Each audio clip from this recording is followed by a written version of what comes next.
Alrighty, everyone. Tomorrow it will be the day. The day that we finally get another PlayStation showcase. The first of its kind in almost a whole year. Yes, it has been almost a whole year since they've done one of these. We've gotten smaller things. The state of plays that focus on individual PlayStation titles, the third-party stuff, and the indie stuff. But tomorrow, we finally will get a glimpse of what comes next for PlayStation. Beyond even Horizon, God of War, and Gran Turismo 7. And it's exciting. I wanted to get into the Horizon Forbidden West pre-order fuckery first. To me, that was more important to address before I get into this. It's like eating the really bland vegetables on your plate before getting to the delicious main course. It's just something you have to do. And now that the bland vegetables are out of the way, the main course may end up tasting even better. And I have to admit, I'm excited. A little nervous, but excited. As much as I rag on Sony for their weird marketing strategies recently, it is admittedly exciting when we get the lead up to another big showcase of theirs. The last time they did something like this, where they just built and built and built until our anticipation was just overflowing, was where they skipped out on anything big during all of 2019, including E3, in order to build up to the big PlayStation 5 reveal in 2020. And I think with that event, they did a really great job. Whenever I look back on that event, to me, that is one of the best showcases that PlayStation has ever done.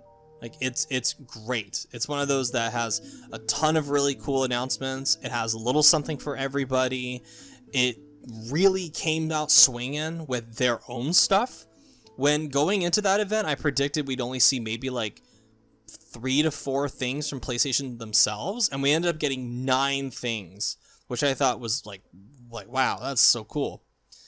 And with this event, it's very similar to how I felt leading into the big PS5 reveal back in June 2020, is that I don't really know what to expect from this beyond the reasonable predictions that I'm going to make in this video. PlayStation of late have created this situation for themselves where they have gone quiet for so long, and this isn't the first time they've done this, where they are just dead silent about anything. You know, you'll get announcements from them every so often about things, especially if their games are coming out, but as far as like what's next leading into the future, they have been dead silent for like almost a whole year, and it's just been building and building and building. And when it finally reaches this point to where they talk, they really need to bring the big guns every time they want to do this, because if they fail to deliver, the results could be really ugly. And I'm already seeing a lot of people like go wild with speculation about this thing. Like, I'm already seeing the usual insiders and people with random Twitter accounts going, oh, I have insider information about what's going to be in this thing, and it's going to be huge and all that. It's going to be so good. There's going to be some bombshell announcements. And I tend to like drown out all that shit because I tend to not believe it most of the time. And in my mind these days, you know, I've made this comparison before, but PlayStation is basically the Willy Wonka chocolate factory, where, you know, we see the products that come out, but the factory very rarely opens to the general public. It very rarely opens its doors to show us what's going on inside. And right now, we're in the phase of where us normies start seeing the smoke rise from the factory chimney and the lights turning on and some like life coming back to this factory. It's exciting, but it also makes the stakes much higher in terms of like they really need to deliver. And I'm not, like I said, I'm not exactly sure what to expect with this showcase, but I wanted to share my realistic, dramatically toned down predictions for it. And I'll also allow myself the treat of selecting I've selected 5 things from my wish list that I'd love to see here. So the first thing is we're definitely going to see Call of Duty Vanguard. We're definitely going to see new footage. I don't know what new footage we're going to see. It might be zombies. It might be a bit of the multiplayer. I know they're having a multiplayer stream this week. By the time you listen to this, it will have already been out. So I'm predicting we'll see new footage from the campaign, or we're going to see zombies. That's my prediction of Call of Duty Vanguard. Activision and Sony have had a comfy relationship for quite a long time now, and I don't see that stopping even with the controversy surrounding Activision Blizzard right now. Like, Sony is definitely going to keep going with that exclusivity stuff that they get from Call of Duty, because Call of Duty makes a fuckload of money every year, and PlayStation wants that brand associated with them. So I definitely think we're going to see Call of Duty Vanguard here, unfortunately. I don't really care. To me, Vanguard just looks like big whatever. I'd rather it not be here and the slot saved for something else, but I know in my heart of hearts that Call of Duty Vanguard is going to be here. The other thing I'm pretty sure is going to be here is the Grand Theft Auto 5 Enhanced Edition. We're going to see the debut footage, and I'm only saying debut footage just because we haven't seen it being run on next-gen consoles yet. I'm sure it's just going to look like how it looks on PC already, with some bells and whistles added with the DualSense stuff, which that should actually be cool, but would I buy Grand Theft Auto 5 yet again for PS5? Probably not. I've already got it on PC. Like, I've already got it at 60 frames. I don't really need it. Like, I love Rockstar, but no. And honestly, I'd rather not see GTA 5 here, even though I know it's going to be here. This and COD are, like, the two big, like, third-party AAA games that I'm like, yeah, that's so obvious that they're going to be here. One Grand Theft Auto thing that I would like to see here is that rumored remaster of the trilogy, the classic PS2 trilogy. If there's anywhere it's going to debut, if it is coming out this year, it's going to be here. Because PlayStation, I'm sure, will want the marketing rights to that. They want the GTA trilogy remasters to be tied to PlayStation, because that's where they originally came from. A long time ago, that is the only console where you could play GTA 3, Vice City, San Andreas. So they want that marketing on their console. It just makes so much sense to me. And truth be told, I would actually be down to play a remaster of this trilogy, because I love all three of the games on it. I love Vice City. I love San Andreas. I love 3 to a lesser extent, but Vice City and San Andreas in particular are like 2 of my favorite games ever. I think they are wonderful, and I would love to see them remastered for a new, like, I don't know how far of a remaster I'd want to see. Like, from what I understand from the article that was leaking it, is that it's gonna look like if you modded out San Andreas or Vice City, which we'll see. I'd like to see some gameplay improvements to them, because I love them, but some of the gameplay in them really needs to be tweaked. But if there's one Grand Theft Auto thing I want to see here, it's the trilogy remastered. I'm pretty sure we're gonna get that here if the rumors are true of its existence, which I'm sure they are. The next thing is Forspoken, which is that Square Enix game from their Luminous studio. I'm sure we're gonna get new footage of this, because they have a deal with PlayStation where PlayStation has console exclusivity of this game for 2 years. We already know that it's like 24 months is the time frame before this comes to Xbox. So I'm pretty sure they're gonna push this game hard, considering it's coming out next year as well. And it's Square Enix. Like, do I really need to explain the history between PlayStation and Square Enix at this point? Like, Square Enix will be here at some capacity. Even though I don't think Final Fantasy 16 will be here, because they said it's skipping out on Tokyo Game Show, so I don't think it would be here either. I'm pretty sure Forspoken is going to be here. We're going to get new footage of it. And to be honest, I'm not really all that crazy about what I've seen of it so far. I like the gameplay that they seem to be going with, but I don't really like this idea of a modern young woman who swears like a sailor. Like, she literally, like, when she's dropped in the middle of this situation where she stares down a dragon, she's like, oh, is that a motherfucking dragon? Like, it just, I don't know, something about it just rubs me the wrong way. It's like, to me, it's kind of like try hard.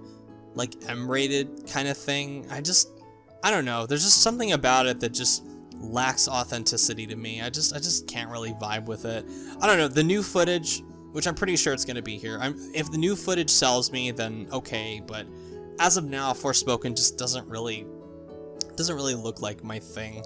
And the last third-party thing I'll say before I get into the PlayStation Studio stuff is I'm pretty sure we're going to get a deeper dive into Kena Bridge of Spirits, which they have shown twice now at 2 of their events, and it's coming out in just a few weeks, so I'm pretty sure we're going to get Kena Bridge of Spirits here, which I'm not against at all, because I'm looking forward to this game. I hope it's good.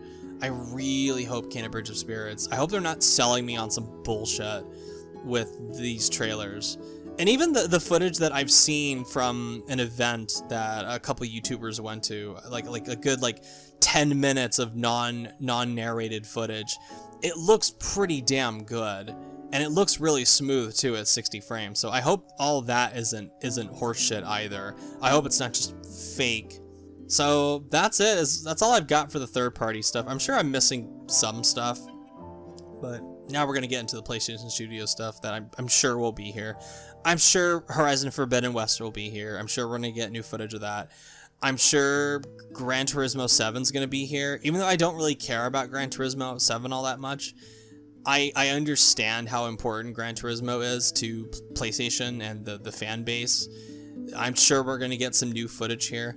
I'm not sure we're going to get any kind of release window or anything with it, but I'm sure we'll get new footage. And of course, I would bet money on God of War being here. A lot of people for almost a whole year now have called it God of War Ragnarok, and I wouldn't be surprised, even though they've never actually officially titled it. I'm pretty sure they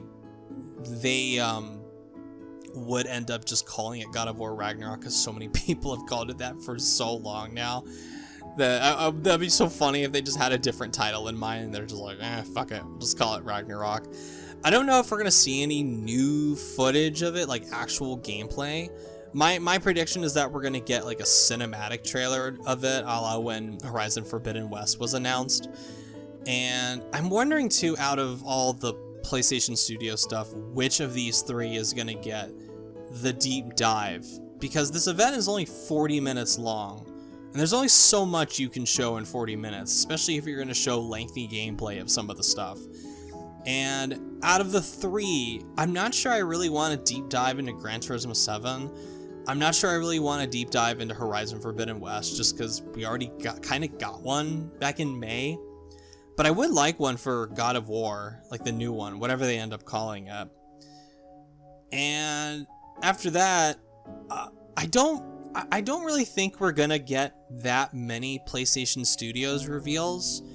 I think maybe 1 or 2 is a reasonable number to predict, the ones that we don't already know. Because the thing that I'd really like with this showcase is I want to see stuff that I don't know exists. Or things that I know that exist that I don't know what they are. For example, I know Factions 2 exists. The Factions mode for Last of Us Part 2. That's coming sometime. I know that exists, so that wouldn't be that big of a surprise to see it here. Something that would be interesting to see would be that new multiplayer of the game that Guerrilla is working on, the one that they poached the director from Rainbow Six Siege for. Or I'd like to see whatever Team Asobi might be doing next, even though that's probably too early. The weird thing too is that a lot of their first-party studios have already released their game within the last 2-3 years. We already got Days Gone, so we got the Ben game. We already got Astro's Playroom, so we got the Team Asobi game. We already got Ghost of Tsushima twice, so Sucker Punch is already gone. So really, the only ones you've got so far are just Polyphony, Guerrilla, and Sony Santa Monica. So I'm wondering who else might go if they actually have something that is ready to show. But it might be one of these second-party collaborations. I don't know. I really don't know what to expect from the second-party stuff.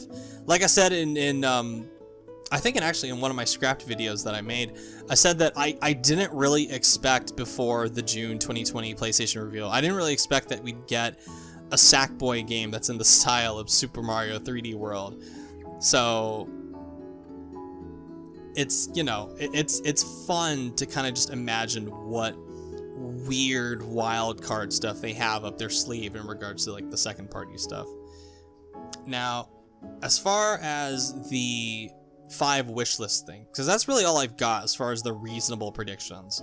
Like, I'm not gonna go crazy and be like, oh my god, Silent Hill is gonna be here, oh my god, Metal Gear is gonna be here, oh my god, Castlevania is gonna be here, oh my god, Siphon Filter, SOCOM, like, oh my god. I'm keeping this within the realm of possibility, within the realm of like really what I brutally honestly think will be here. And I'd much rather like under predict and have them over deliver than over predict and have them under deliver based on my expectations. Like, I'm like, this is me being like really conservative with my predictions. This is me just like scaling it way down because I don't want this to be disappointing. Like, I want to keep very reasonable expectations. But as far as the wish list stuff, I've allowed myself to pick 5 things. So one wish list thing I like to be here. I'd like to see an Astro game with the scope and structure of Super Mario Odyssey. Now that Team Asobi is a big developer within PlayStation, they're working on their next big thing. I want that next big thing to be a non-VR, massive Astrobot platformer. I want that big Astrobot game. I adore Astro's Playroom. I love Astro's Playroom with all my heart, and I want the next one to be this massive thing that I would not mind paying $70 for, because I want that so badly. The next thing, Bloodborne 2. That's obvious. Just I love Bloodborne. I think Bloodborne is probably the best PlayStation exclusive during the PS4 generation that came from Sony themselves. That rules out Persona 5, obviously. But I love Bloodborne. I would fall on my knees and pray for a Bloodborne 2. So I wonder if From Software is working on something like that. I wouldn't want them to do it without From Software, because I know Sony owns the license, owns the rights to Bloodborne, but it would just feel weird not having them do it. It would just feel like, I don't know, it just would give me like a bad feeling in a bad taste in my mouth if they were like, oh, we're gonna do Bloodborne 2 with another developer. It's like, no, don't do that. It's like doing a Death Stranding sequel without Kojima. Just don't do it. Like, if they don't want to do it, then don't do it. But me personally, if From Software was down, if Hidetaka Miyazaki was down, I would fucking love Bloodborne 2. I don't even know what you would do with it, but I would just love it. I'm sure they could think of something. Third thing is a Metal Gear Solid remake from Bluepoint, which like, I'm not even like the world's biggest Metal Gear Solid fan. Like, I don't want to say like I'm a giant Metal Gear fan, because I know I have friends that are big Metal Gear fans. I really like Metal Gear Solid. To me, it's the stealth games aren't usually my thing, but I've always liked the Metal Gear games. I love Metal Gear Solid 3. I love Metal Gear Solid 4. So I would be down for a remake of Metal Gear Solid. And if there's any developer besides Kojima that I would want even like touching this thing, it would be Bluepoint. Like, Bluepoint to me is like the obvious choice to go to for a Metal Gear Solid remake. And I don't know if Konami would be up to having that happen if they couldn't have creative control, because I would want Sony to be the publisher in this, or at least like co-publish it with Konami, because I don't really want Konami going anywhere near their stuff publisher wise, because they're awful. Like, let's not forget that Konami is awful. But if they're able to work out some kind of deal with Sony to where, like, it's similar to if they were to do Silent Hill. I'm not going to put Silent Hill on the wish list because I'm not going down that masochistic, sadomasochistic route. But Metal Gear to me seems more plausible than like a Silent Hill remake from Bluepoint or whoever the fuck. But that's been the rumor for a while, that Bluepoint is working on a remake of Metal Gear Solid. I don't really know if I believe it. I mean, it's plausible. It's similar in the vein of, like, I heard, you know, when I heard that Bluepoint for so long was remaking Demon Souls, I'm just like, okay, that makes sense. Like, to me in my head, that combination of talent, just talent and IP just makes sense. And Bluepoint has proven themselves that they can, even though I don't always like the artistic choices and the musical choices that they do for their remakes. You know, you can just watch my Demon Souls review and you know, find out why. I do greatly respect them as a studio that does do really good shit with the games that they touch. Even if I'm not a fan sometimes of the aesthetic choices or the musical choices, like Shadow of the Colossus or Demon Souls. But with Metal Gear Solid, especially if they had, like, Kojima's blessing involved with this, which, I mean, they don't have to, but it would be nice if Kojima was involved in some capacity. But I trust Bluepoint to do it. And Bluepoint did remaster 2, 3, and Peace Walker for the collection. So they have experience with Metal Gear. They kind of know the ins and outs of it. And out of all the games in the franchise, I think the one that would make the most sense for a remake is the first one. You could do some wild shit with the haptic feedback and the DualSense stuff, the adaptive triggers, especially with, like, the Psycho Mantis boss fight. You could do some cool shit with that. I can just imagine the possibilities of fucking with the player in that way. The fourth thing would be a new horror IP from PlayStation. PlayStation has lacked good horror. Like I don't really count The Last of Us as horror. Bloodborne, kind of, even though it's more action horror. But I'm talking like an actual survival horror game, a la Resident Evil, a la Silent Hill, a la the Clock Tower, stuff like that. Something that is maybe not old school, where it's the tank controls, but I want a new horror IP from them that is like psychological horror, something in the vein of maybe like Siren. I don't really know what I would do with it concept-wise, but I would just have it be scary as fuck. I would have it just be like a visual showcase for the PS5. And whatever team they chose, I would make sure that it's not fucking Bloober Team. Just get anyone but Bloober Team to do it, and it would be fine. And the final thing on my wish list that I would love to see is the one, the only, Sly Cooper 5.